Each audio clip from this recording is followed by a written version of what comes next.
Hello everyone.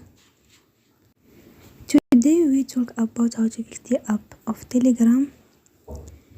You will go to settings.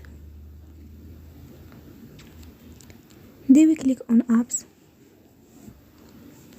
After that you will search the app Telegram and you will click.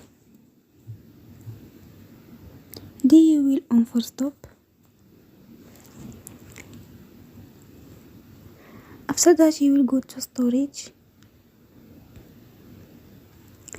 Then you will click on clear cache.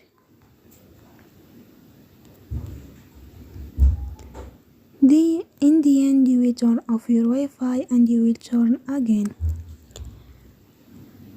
Don't forget to support us by like and subscribe. See you next time and thank you for attention.